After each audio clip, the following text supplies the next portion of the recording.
So, what's up guys? Diretso na po tayo mga kababayan. Mga paring katoliko at pastor ng ibang relihiyon, sumali na po sa pagko-comment tungkol sa ginawang rally ng INC mga kababayan. Alam po natin, marami po, sobrang dami nung mga nagko-comment tungkol sa isinigawang rally na yan ng INC. Marami po ang against, marami po ang bumabatikos sa ginawang rally na yan ng INC. Hinaluan daw ng politika, no? Pro Duterte daw. Marami po talaga at meron din namang mga nagsasabi na maganda po yung rally. Pero itong mga paring katoliko, mga kababayan, sumali na po sila. Nagbigay na rin sila ng kanilang saloobin dito. Tsaka rin po yung pastor protestante, mga kababayan. Ito, pakinggan natin, panoorin po natin kung ano ang nasabi nila tungkol sa ginawang rally ng INC. Nagustuhan ba nila o nadismaya sila? Pakinggan po natin, mga kababayan. Una sa lahat, nagpapasalamat ako sa iglesia kasi nakita nila yung mga problema. Nakita ko rin din kung anong problema sa bansa natin. Bakit nagpunta ako dito, maaga pa, para magkaisa din sa pagbabago ng Pilipinas. Doon pa lang sa bridge, parang nasyak ako, dami pala. Dito, sumali ako kasi nakita ko yung vision nga dapat tayo magkaisa. Ano man ang religion mo, wala yan. Importante magkaisa tayo. Puro man tayo Pilipino. Correct. Ang importante, tulungan natin ang bansa natin nga magkaisa tayo. Dapat unta, i-stop na ning kaning away-away. No? Kanang away-away manggod, na maguno sa personal interest kay gusto mo lingkod, anak niya. Tapos once kung makalingkod na, dito na bamawi. No? Ang importante, unahon kung sa mga problema, dito nakapokus. Ang wish ko sana, mawala na yung corruption. Unahin yung mga problema sa every city. Yung mga bilihin, masyado na mahal, dapat mabalik na. Gusto natin kapayapaan, walang gulo. Wake up man ito. No?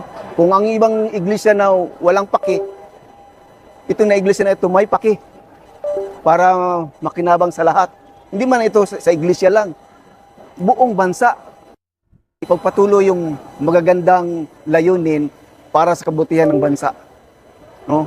Hindi lamang pag-serve kay Lord, pati din sa komunidad. Appreciate ko talaga. Salamat sa iglesia. Gusto ko mo-congratulate. Ito naman pare, no? Catholic priest sa taga Cebu. Nasa salitang Bisaya po yata na may translation. Sa mga leaders, mga organizers, nining maong rally, pagkanindot tanawon, mga 13 areas ang kinadak-an ang dito sa Quirino area, Grand Stanza, Manila.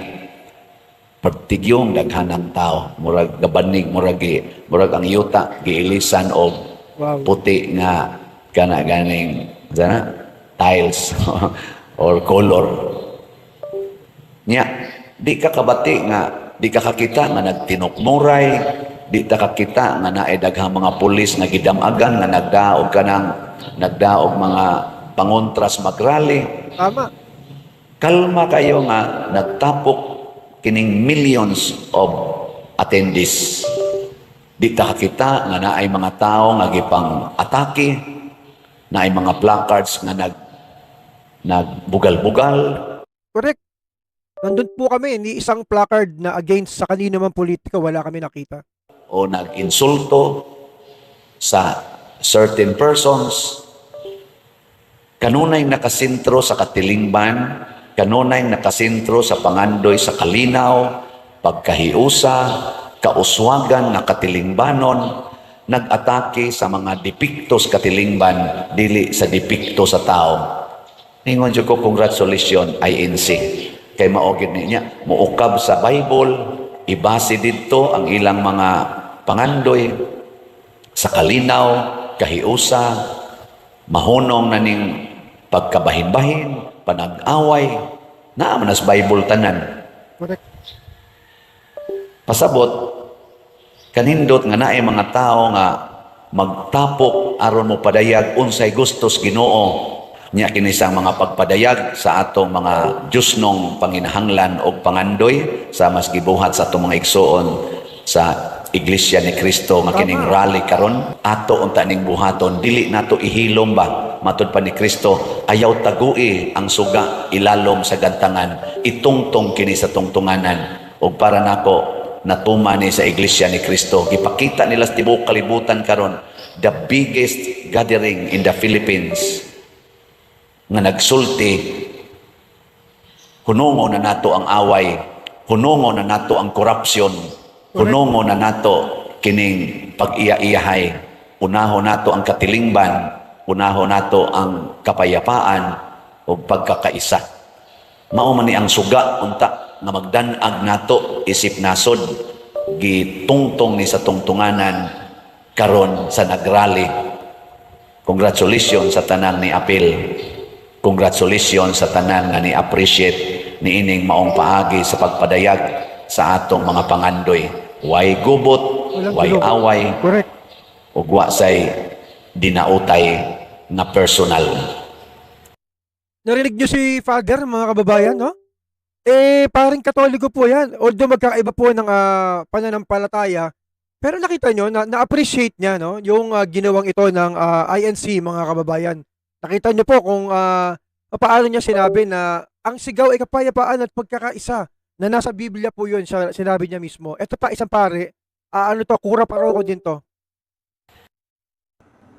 Yan. Magrarally ang INC at sila yung namamahala, spearheaded by the INC brothers and sisters.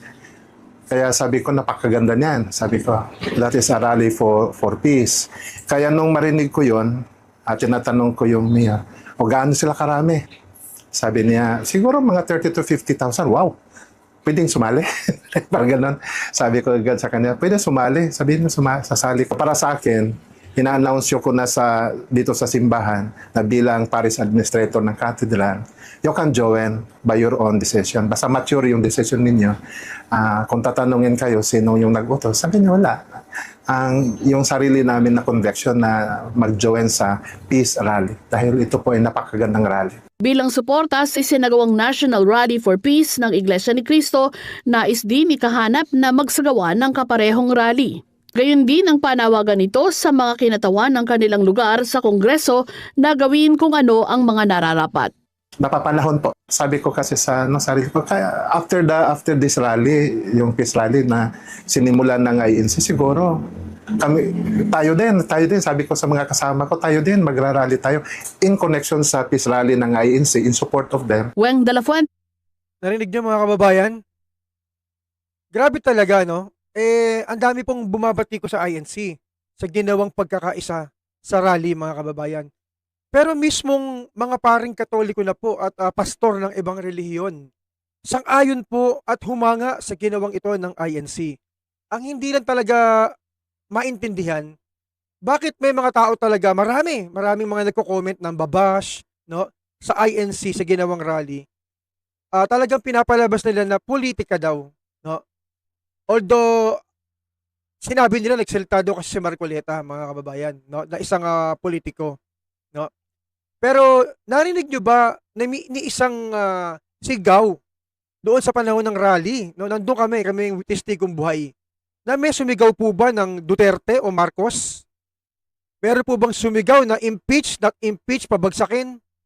Lahat po sila ang isinisigaw nila kapayapaan, no, at pagkakaisa.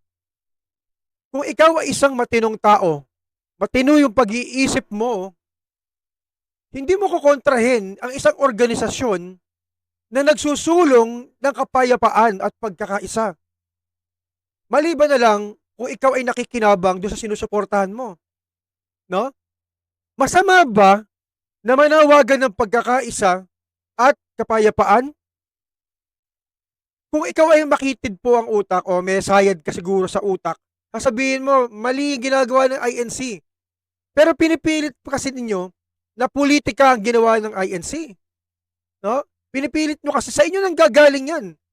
Pero maliwanag na maliwanag, pagsuporta yan sa sinabi ni BBM. Pagkatapos bang mag-rally, nagbago yung paninindigan ni BBM? Sinabi niya, gusto ko na ng impeachment. Hindi.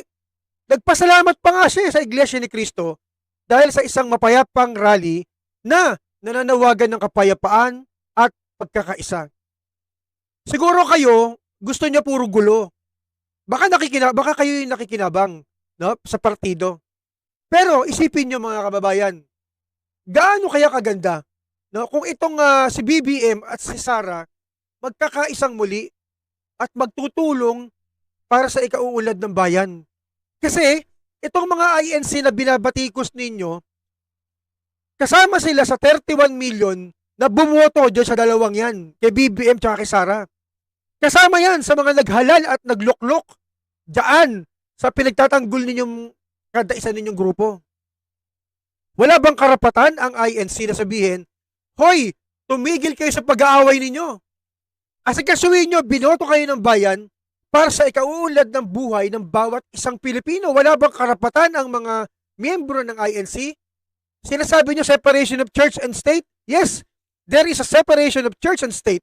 Pero meron din po tayong freedom of speech bilang isang mamamayang Pilipino. Kung ikaw ay nahihirapan dahil sa ginagawang korupsyon, mga kalokohan sa gobyerno, no, pwede kang manawagan na, hoy, itigil nyo yan. Magkaisa kayo. Ang gusto niya yata, imbis na isigaw ng INC magkaisa at kapayapaan, ang hinahanap niyo yata Duterte kami, BBM kami. Walang pagkakaisa doon. No? Kahit sabihin niyo ma-impeach Sara, hindi ma-impeach Sara, gulo po yan Magulo pa rin. Kayong mga nasa matinong pag-iisip, mag-isip-isip naman kayo. Siguro yung iba sa inyo, mga edukadong tao. Pero kayo, hangad nyo, kaguluhan. Ayaw nyo ba magkasundo yung mga leader natin na yun yung hangarin ng INC? At silang pong hangarin ng mga narinig nating paring Katoliko na nagsalita, kapayapaan at pagkakaisa, pati na po yung pastor protestante. Ngayon, kayo na ang bahala kung kayo ay hindi nyo babaguhin yung takbo ng isip ninyo at gusto nyo ng gulo. No? Pero kami, ako sa sarili kong opinion, sangayon po ako na magkaisa na lang sila. Kasi yung mga nagsusulong na impeachment na yan, sinasabi ko sa inyo, balang araw, marirealize nyo na may mga sariling agenda yung mga yan. Hindi rin kapayapaan ang gusto nyo mga yan. Merong sariling agenda yung mga yan, maniwala kayo sa hindi. Balang araw, pasasalamatan nyo ang Iglesia ni Cristo sa ginawa nilang rally na yan. No, mga kababayan. Yan na muna po at magandang gabi po. God bless po sa inyong lahat, mga kababayan ko.